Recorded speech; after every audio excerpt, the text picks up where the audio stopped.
టాలీవుడ్ చిత్ర పరిశ్రమలో తీవ్ర విషాదం నెలకొంది. ప్రముఖ సీనియర్ నటుడు చంద్రమోహన్ మృతి చెందారు. ప్రస్తుతం ఆయన వయసు 82. గత కొన్ని రోజులుగా అనారోగ్యంతో బాధపడుతున్న ఆయన అపోలో ఆసుపత్రిలో చికిత్స పొందుతూ శనివారం తుది శ్వాస విడిచారు. ఈ విషయం తెలుసుకున్న సినీ ప్రముఖులు చంద్రమోహన్ మృతికి సంతాపం తెలుపుతూ సోషల్ మీడియాలో పోస్టులు పెడుతున్నారు. ఇక ఆయన అంత్యక్రియలు సోమవారం హైదరాబాద్ లో నిర్వహించనున్నట్లు తెలుస్తుంది. ప్రముఖ నటుడు చంద్రమోహన్ ఇక లేరు. హైదరాబాద్ లోని అపోలో ఆసుపత్రిలో చికిత్స పొందుతూ ఆయన ఇవాళ తుది శ్వాస విడిచారు. దీంతో తెలుగు చిత్రసీమలో విషాద ఛాయలు అలుముకున్నారు. ఆయన మృతి పట్ల పలువురు సినీ ప్రముఖులు సంతాపం వ్యక్తం చేస్తున్నారు. హైదరాబాద్లో సోమవారం ఆయన అంత్యక్రియలు నిర్వహించనున్నారు. కృష్ణా జిల్లా పమిడిముక్కలలో 1943 మే 23న జన్మించిన చంద్రమోహన్ అసలు పేరు మల్లంపల్లి చంద్రశేఖరరావు. బాపట్ల వ్యవసాయ కళాశాలలో డిగ్రీ పూర్తి చేశారు. 1966లో రంగుల రాట్నం సినిమాలతో అరంగేట్రం చేశారు. పలు తమిళ సినిమాల్లోనూ నటించారు. అప్పటి నుంచి నటుడిగా, సహాయ నటుడిగా, హాస్య నటుడిగా, క్యారెక్టర్ ఆర్టిస్ట్గా ఎన్నో వైవిధ్యమైన పాత్రల్లో నటించి మెప్పించారు. హీరోగానే కాకుండా కమెడియన్, సహాయ నటుడిగాను ఆయన విభిన్న పాత్రలు పోషించారు. ఆత్మీయులు, తల్లిదండ్రులు, సంబరాల రాంబాబు, జీవన తరంగాలు, గంగమంగ, అల్లూరి సీతారామరాజు, సిరిసిరి మువ్వ, సీతా కళ్యాణం, శుభోదయం, పక్కింటి అమ్మాయి, రాధా కళ్యాణం, ఇంటి గుట్టు, సువర్ణ సుందరి, ఆఖరి పోరాటం, ఆదిత్య 369, పెద్దరికం, గులాబీ, Chandralekha, Iddaru Mitrulu, 7G Brindavan colony, Dhee, King, Loukyam వంటి చిత్రాల్లో ఆయన నటించారు. తన నటనకు గాను ఫిలింఫేర్ నంది అవార్డులు అందుకున్నారు. 17 ఏళ్ల వయసు సిరిసిరి మువ్వ సినిమాలో ఆయన నటనకు ఉత్తమ నటుడిగా ఫిలింఫేర్ అవార్డులు దక్కాయి. మొత్తం 932కి పైగా చిత్రాలలో నటించారు. హీరోగా సుమారు 175 సినిమాలకు పైగా చేశారు. ప్రధానంగా కామెడీ పాత్రల ద్వారానే ఆయన విశేష ప్రేక్షకాదరణ పొందారు. ఆయన నటనకు గాను 2 ఫిలింఫేర్, 6 నంది అవార్డులు వచ్చాయి. 1987లో చందమామరావే సినిమాకు ఉత్తమ హాస్య నటుడిగా నంది అవార్డు, 2005లో అతనొక్కడే సినిమాకు ఉత్తమ సహాయ నటుడిగా నంది అవార్డు అందుకున్నారు. ఇక చివరగా 2017లో ఆక్సిజన్ సినిమాలో కనిపించారు. దివంగత దర్శకుడు కె. విశ్వనాథ్కు చంద్రమోహన్ సమీప బంధువు కాగా ఆయన మృతి పట్ల మాజీ ఉపరాష్ట్రపతి ఎం. వెంకయ్యనాయుడు, జూనియర్ ఎన్టీఆర్ బాలకృష్ణతో పాటు పలువురు సినీ, రాజకీయ ప్రముఖులు సంతాపం తెలిపారు. ఆయన కుటుంబ సభ్యులకు ప్రగాఢ సానుభూతి వ్యక్తం చేశారు. ప్రముఖ తెలుగు సినీ నటులు చంద్రమోహన్ పరమపదించారని తెలిసి ఎంతో విచారించానని మాజీ ఉపరాష్ట్రపతి వెంకయ్యనాయుడు అన్నారు. నాటి చిత్రాలు మొదలుకొని నిన్న మొన్నటి చిత్రాల వరకు నటుడుగా ఆయన ప్రాధాన్యత ఎనలేనిదని తెలిపారు. ఆయన ఆత్మకు శాంతి కలగాలని ప్రార్థిస్తున్నానని, ఆయన కుటుంబ సభ్యులకు సానుభూతి తెలియజేస్తున్నానని తెలిపారు. జీవితం క్షణికం, జీవం పోసిన పాత్రలు శాశ్వతమని సీనియర్ హీరో బాలకృష్ణ అన్నారు. అలాంటి ఎన్నో పాత్రలకు ప్రాణం పోసిన మన అలనాటి అభిమాన నటుడు చంద్రమోహన్ ఇక లేరంటూ సామాజిక మాధ్యమం ఎక్స్లో పోస్ట్ చేశారు. ఇక తెలుగు సినీ చరిత్రలో ప్రత్యేక గుర్తింపును సంపాదించుకున్న విలక్షణ నటుడు చంద్రమోహన్ అనారోగ్య కారణాలతో కన్నుమూశారని తెలిసి విచారం వ్యక్తం చేస్తున్నారు. కుటుంబ కథ చిత్రాలంటే చంద్రమోహన్ గారే అన్నారు. ఇక సాగిన వారి నటన జీవితం, పొందిన అవార్డులు యువ నటీనటులకు ఆదర్శం. ఇక చంద్రమోహన్ గారి ఆత్మకు శాంతి చేకూరాలని ప్రార్థిస్తూ వారి కుటుంబ సభ్యులకు నా ప్రగాఢ సానుభూతిని తెలియజేస్తున్నారు. ప్రముఖ నటుడు చంద్రమోహన్ గారు అనారోగ్యంతో ఆసుపత్రిలో చికిత్స పొందుతూ కన్ను మూయటం బాధాకరమని ఏపీ సీఎం జగన్ అన్నారు. తొలి సినిమాకే నంది అవార్డు గెలుచుకున్న ఆయన తెలుగు, తమిళ భాషల్లో వందలాది సినిమాల్లో నటించి తెలుగు ప్రజల హృదయాల్లో చెరగని ముద్ర వేసుకున్నారు. చంద్రమోహన్ గారి కుటుంబ సభ్యులకు నా ప్రగాఢ సానుభూతి తెలియజేస్తూ ఆయన ఆత్మకు శాంతి చేకూరాలని మనస్ఫూర్తిగా కోరుకుంటున్నానని తెలిపారు. ప్రముఖ సినీ నటుడు, తెలుగు వెండితెర తొలితరం కథానాయకుడు చంద్రమోహన్ మృతి పట్ల ముఖ్యమంత్రి కె. చంద్రశేఖరరావు సంతాపం తెలిపారు. విభిన్నమైన పాత్రలలో విలక్షణమైన నటనలతో దశాబ్దాలుగా కోట్లాది మంది ప్రేక్షకులను అలరించిన చంద్రమోహన్ మరణం తెలుగు చిత్రసీమకు తీరని లోటని సీఎం విచారం వ్యక్తం చేశారు. వారి స్ఫూర్తితో ఎందరో నటీనటుల ఉన్నత స్థాయికి ఎదిగారని, కలమ్మ తల్లి ముద్దుబిడ్డగా తెలుగుతో పాటు పలు భాషల్లో లక్షలాది మంది అభిమానాన్ని చంద్రమోహన్ సొంతం చేసుకున్నారని సీఎం తెలిపారు. ప్రముఖ నటులు చంద్రమోహన్ మృతి పట్ల మెగాస్టార్ చిరంజీవి దిగ్భ్రాంతి వ్యక్తం చేశారు. ఆయన కుటుంబ సభ్యులకు సంతాపం తెలిపారు. ఆయన సన్నిహిత్యం ఇక లేకపోవడం వ్యక్తిగతంగా తనకు తీరని లోటని తెలిపారు. ప్రాణం ఖరీదు సినిమా సందర్భంగా ఆయనతో ఏర్పడిన తొలి పరిచయం ఆ తర్వాత మంచి స్నేహంగా మరింత గొప్ప అనుబంధంగా మారిందని సామాజిక మాధ్యమం ఎక్స్ వేదికగా ఆయనతో తనకున్న అనుబంధాన్ని గుర్తు చేసుకున్నారు. టీపీసీసీ అధ్యక్షులు రేవంత్ రెడ్డి సమక్షంలో భారీ చేరికలు జరిగాయి. వరంగల్ తూర్పు, రాజేంద్రనగర్, చేవెళ్ల నియోజకవర్గాల నుంచి పలువురు కాంగ్రెస్లో చేరారు. వరంగల్ తూర్పు నియోజకవర్గానికి చెందిన కార్పొరేటర్ నరేందర్, మాజీ కార్పొరేటర్లు Padma, Vasundhara, Srinivas, Laxman, Purna Prasanna, PSC chairman Janardhan, PSCS vice chairman Sadanandam, market committee director Venu, Ramakrishna, Sridhar Goud, Praveen, Satish ఇతర నేతలు కాంగ్రెస్లో చేరారు. మరోవైపు రాజేంద్రనగర్ నియోజకవర్గానికి చెందిన మాజీ ఎంపీపీ ఎల్లయ్య, ఎంపీటీసీలో గౌతమి అశోక్, సంగీత సిద్ధేశ్వర్, సర్పంచ్ చంద్రశేఖర్, ఉప సర్పంచ్లు మహేష్, మహేందర్, సురేష్ నాయక్, వార్డు సభ్యులు మానయ్య, భిక్షపతి యాదవ్, మణికొండ కౌన్సిలర్ లావణ్య నరేష్, మాజీ sarpanch Jayahindrao, market committee director Saireddy ఇతర నేతలను జూబ్లీహిల్స్ నివాసంలో కండువా కప్పి పార్టీలోకి ఆహ్వానించారు రేవంత్ రెడ్డి. కర్ణాటకలో ప్రతిరోజు ప్రజలు ఆత్మహత్యలు చేసుకుంటుంటే అక్కడి నేతలు ఏ ముఖం పెట్టుకుని తెలంగాణలో ఓట్లు అడుగుతున్నారని మంత్రి హరీష్ రావు ప్రశ్నించారు. తెలంగాణ అసెంబ్లీ ఎన్నికల కోసం Karnataka CM Siddaramaiah, deputy CM DK శివకుమార్లు ప్రచారం చేయడంపై విమర్శలు గుప్పించారు. కాంగ్రెస్ వారికి ఏం చూసి ఓట్లు వేయాలని నిలదీశారు. తమ రాష్ట్రంలో 5 గంటలే కరెంటు ఇస్తున్నామని డీకే శివకుమారే స్వయంగా ఒప్పుకున్నారు. మీ ఇల్లే సరిగా లేదు, ఇక్కడికి వచ్చి మాకు నీతులు చెబుతారా అని నిలదీశారు. కాంగ్రెస్ గెలిస్తే కంట్రోల్ అంతా ఢిల్లీలో, కర్ణాటకలో ఉంటదన్నారు. ఆ పార్టీలో టికెట్లు కావాలంటే ఢిల్లీకి, డబ్బులు కావాలంటే కర్ణాటకకు ప్రచారం కోసం ఇతర రాష్ట్రాల నుంచి నాయకులు రావాల్సి ఉంటుందని హరీష్ రావు ఎద్దేవా చేశారు. కృష్ణా జలాలు, ఐటీ వివాదాలు వస్తే కర్ణాటక ప్రభుత్వాన్ని ధిక్కరించి తెలంగాణ హక్కులను ఈ కాంగ్రెస్ పార్టీ కాపాడగలదా అని ప్రశ్నించారు. రాష్ట్రంలో బ్రిజేష్ ట్రిబ్యునల్ పంచాయతీ ఉంది.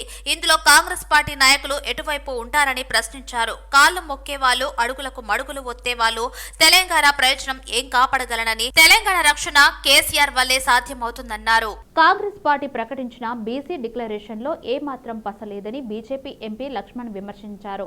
కొత్త సీసాలో పాత సారా పోసినట్టుగా కాంగ్రెస్ డిక్లరేషన్ ఉందని ఎద్దేవా చేశారు. కాంగ్రెస్ బీఆర్ఎస్ బీసీని సీఎం చేస్తానని ఎందుకు అనట్లేదని ప్రశ్నించారు. ఇప్పటి వరకు బీసీని ఎందుకు ముఖ్యమంత్రి చేయలేదో చెప్పాలని డిమాండ్ చేశారు. పింఛను కోసం మాత్రమే బీసీలు అర్హులా, సీఎం పదవికి పనికిరారా అని ప్రశ్నించారు.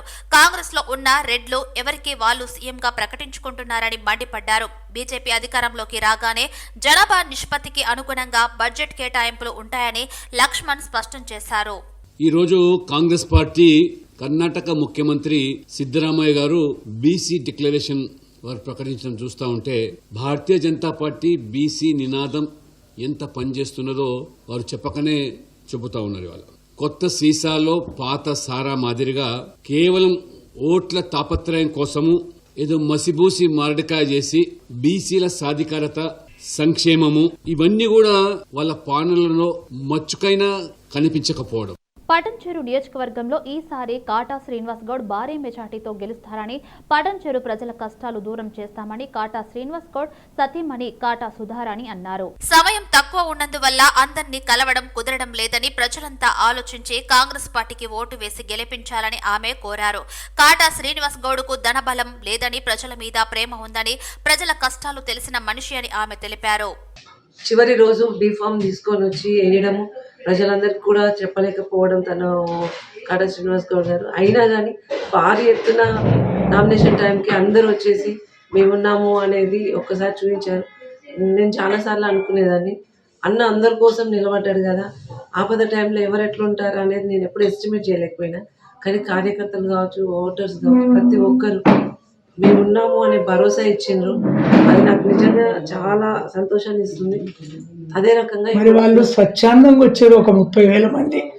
వాళ్ళకి మీరేమంటారు? స్వచ్ఛందం కంప్లీట్ గా నేను అదే కాటా శ్రీనివాస్ గౌడ్ అనే వ్యక్తి ప్రతి ఒక్కరు గుండెల్లో ఉన్నారు అనే నా నమ్మకాన్ని ఇంకా బలోపేతం చేసిండ్రు. ఆ నమ్మకంతో ఇంకా ముందుకెళ్తున్నాం. సమయం తక్కువ ఉండడం వల్ల అందరినీ కలవలేకపోతున్నాము, కానీ ఎంతవరకు వీలైనంత వరకు అందరినీ కలుస్తాము. కలుసుకుంటూ వాళ్ళ యొక్క ఆశీర్వాదము, బ్లెస్సింగ్స్ తీసుకోవడానికి ప్రయత్నిస్తాం. అధిష్టానం కూడా ఒకటి, కాంగ్రెస్ పార్టీ అంటే నమ్ముకున్న వాడికి, ప్రజలకి ఎప్పుడు నమ్మకాన్ని ఒమ్ము చేయదు అనే చరిత్ర ఉన్నది అనేది మళ్ళొక్కసారి ప్రజలందరికీ నమ్మకాన్ని కల్పించడానికి, చిన్నగా జరిగినా కానీ నమ్మకం కల్పించడానికి.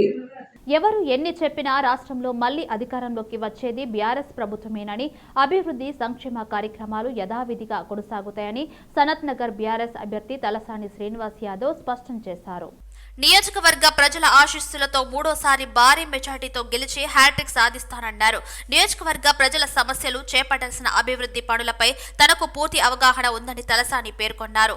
మారేడుపల్లిలోని తన నివాసం వద్ద నియోజకవర్గ పరిధిలోని క్రిస్టియన్లు, మైనారిటీలతో వేర్వేరుగా సమావేశాలు నిర్వహించారు. తెలంగాణ రాష్ట్రం ఏర్పడిన అనంతరం ముఖ్యమంత్రి కేసీఆర్ నాయకత్వంలో అనేక సంక్షేమ అభివృద్ధి కార్యక్రమాలు చేపట్టామన్నారు. ప్రధానంగా డబుల్ బెడ్రూమ్ల నిర్మాణం, దళిత బంధు, బీసీ బంధు పథకాల ద్వారా అనేక మందికి లబ్ధి చేకూరిందన్నారు. డిసెంబర్లో బీఆర్ఎస్ ప్రభుత్వం ఏర్పడిన వెంటనే మిగిలిన వారికి సైతం విడతల వారీగా ఈ పథకాలను అందజేస్తామన్నారు. అసెంబ్లీ ఎన్నికల వేళ తెలంగాణలో వలసల పర్వం జోరందుకున్నాయి. వివిధ పార్టీల నుంచి చేరికలు జోరుగా జరుగుతున్నాయి.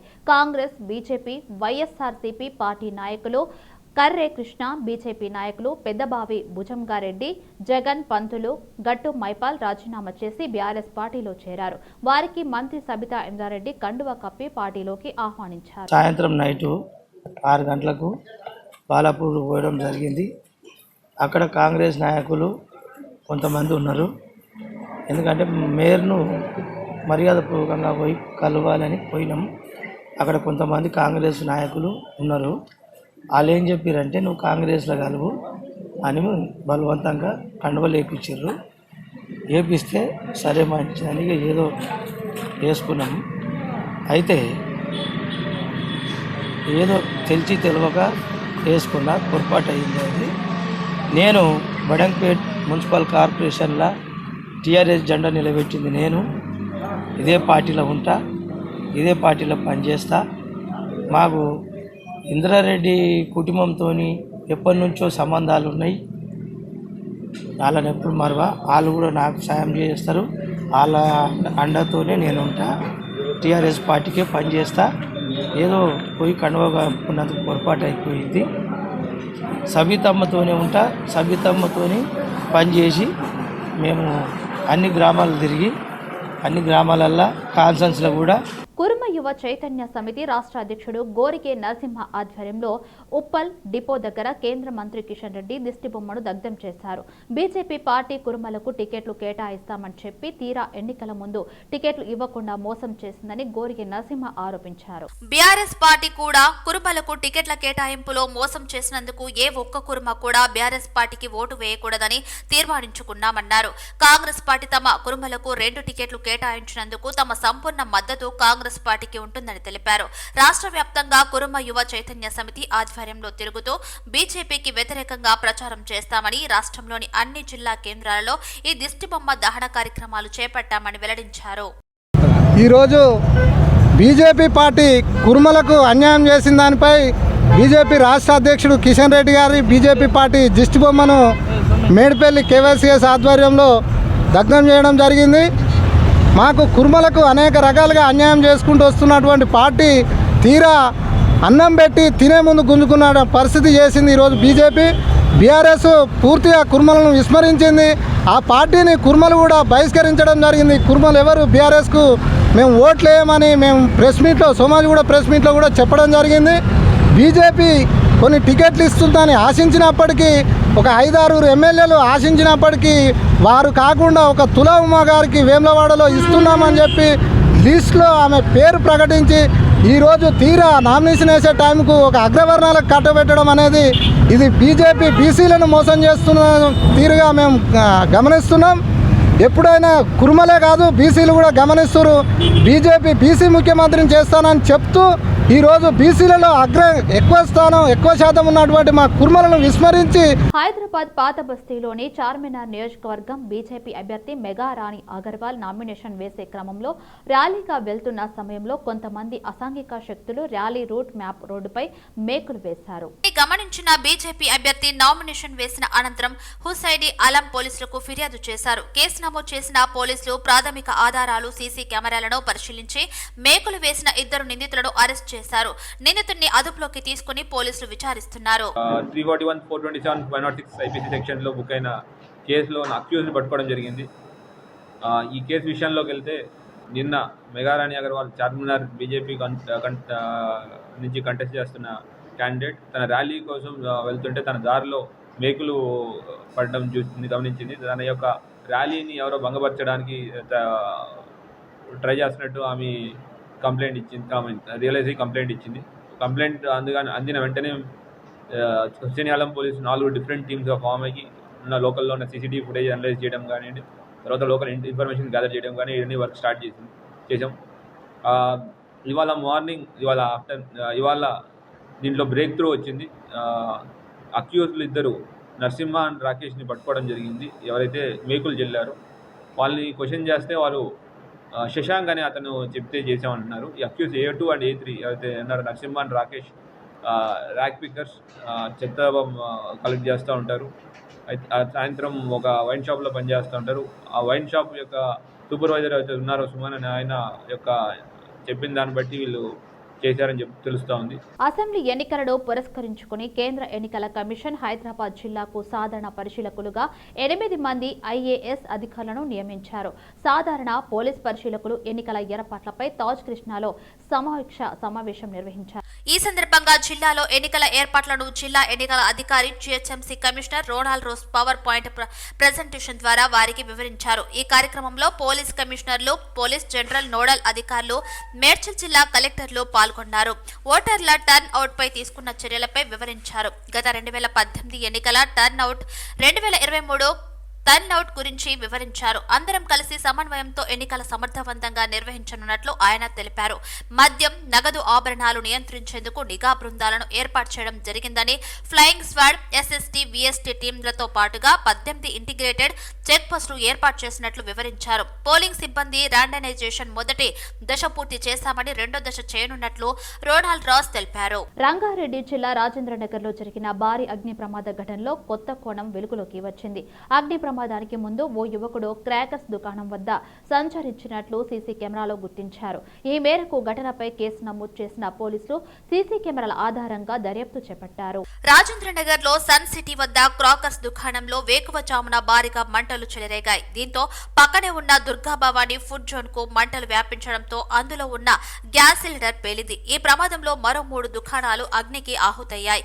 మొత్తం 4 దుకాణాల నుంచి మంటలు భారీగా ఎగిసిపడ్డాయి. సమాచారం అందుకున్న అగ్నిమాపక సిబ్బంది ఘటనా స్థలానికి చేరుకున్నారు. దాదాపు 4 గంటలకు పైగా శ్రమించి మంటలను అదుపులోకి తెచ్చారు. కాంగ్రెస్ కు విధేయతతో పనిచేసిన తనకు టికెట్ ఇవ్వకపోవడం అన్యాయమని పాల్వాయి స్రవంతి ఆరోపించారు. కాంగ్రెస్ పార్టీ జెండాను అవమానించిన వ్యక్తికి టికెట్ ఇవ్వడం ఏంటని ప్రశ్నించారు. ఎన్ని విధాలుగా తనను ఇబ్బందులకు గురి చేశారో తనకే తెలుసని ఆవేదన వ్యక్తం చేశారు. తన ఒక్కదానికే కాకుండా ఎంతో మందికి సీనియర్లకు కూడా అన్యాయం చేసి పారాషూట్లకు టికెట్లు ఇచ్చారని మండిపడ్డారు. పార్టీలో చేరకముందే వారి పేర్లు లిస్టులో ఉంటాయని, ఎన్నో ఏళ్లుగా సేవ చేస్తున్న వారికి అన్యాయం జరుగుతుందని ఆగ్రహం వ్యక్తం చేశారు.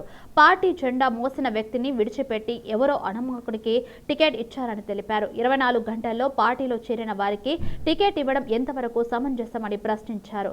కాంగ్రెస్ పార్టీ అంటే కోమటిరెడ్డి బ్రదర్స్ ది అన్నట్లుగా బిహేవ్ చేస్తున్నారని ఆరోపించారు. సోనియా గాంధీకి రాజీనామాను పంపించారని ఆమె వెల్లడించారు. చాలా బాధతో నేను పుట్టి పెరిగిన కాంగ్రెస్ పార్టీని వీడాలనే నిర్ణయం తీసుకోవడం జరిగింది. గత కొంతకాలంగా కాంగ్రెస్ పార్టీలో ఉన్న చర్యలు, కాంగ్రెస్ పార్టీ చేపడుతున్న కార్యక్రమాలని చూసి ఇక్కడ ఉన్న నాయకత్వం మీద నమ్మకం లేక అధినాయకత్వం దగ్గరికి వెళ్ళిన తర్వాత కూడా అక్కడ ఎటువంటి స్పందన దొరకలేదు. అందుగురించే ఈరోజు కాంగ్రెస్ పార్టీలో నిజమైన కాంగ్రెస్ కార్యకర్తకు కానివ్వండి, నిజమైన కాంగ్రెస్ కుటుంబీకులకు కానివ్వండి న్యాయం జరగదు అన్న ఉద్దేశంతో ఈరోజు ఈ పార్టీని వీడాలన్న నిర్ణయం తీసుకున్నాం. అదొక్కటే కాకుండా గత కొంతకాలంగా ఈ పార్టీలో పదవుల విషయంలో కానివ్వండి, టికెట్ల విషయంలో కానివ్వండి జరుగుతున్న అవకతవకలు, అదేవిధంగా అక్కడ డబ్బుతో చోటు చేసుకునే పరిణామాలు చూసిన తర్వాత ఇది నాకు తెలిసిన కాంగ్రెస్ పార్టీ కాదు. ఇటువంటి కాంగ్రెస్ పార్టీలో కాంగ్రెస్ కార్యకర్తలకు కానివ్వండి,